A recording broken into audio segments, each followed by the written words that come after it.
ফুলের বাগান কার না ভালো লাগে। আর রাস্তা দিয়ে যেতে যেতে যখন এত ফুলের গাছ দেখতে পাই তখন আর কি করবো বলো, গাড়ি তো থামাতেই হতো। একটা সুন্দর বিকেল কাটানোর জন্য আজকে আমরা বেরিয়ে পড়লাম। আর রাস্তায় যেতে যেতেই একদম রোডের ধারে এই নার্সারি, যেই দেখতে পেলাম সেই গাড়ি থামিয়ে চলে গেলাম। ফুল গাছে ভরা নার্সারিতে গেলেই যেন মনটা পুরো ভালো হয়ে যায়।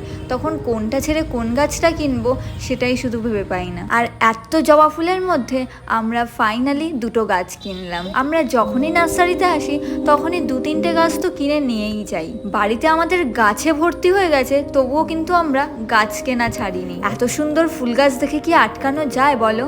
বাড়ির সামনে জায়গা থাকলে তো আমি পুরো বাগানই বানিয়ে দিতাম। এই দুটো গাছ কিনেই আমরা চললাম আমাদের মাসির বাড়িতে, যেখানে আমাদের যাওয়ার কথা ছিল। গাড়ির টিকিটে গাছগুলো রেখেই আমরা রওনা দিয়ে দিলাম।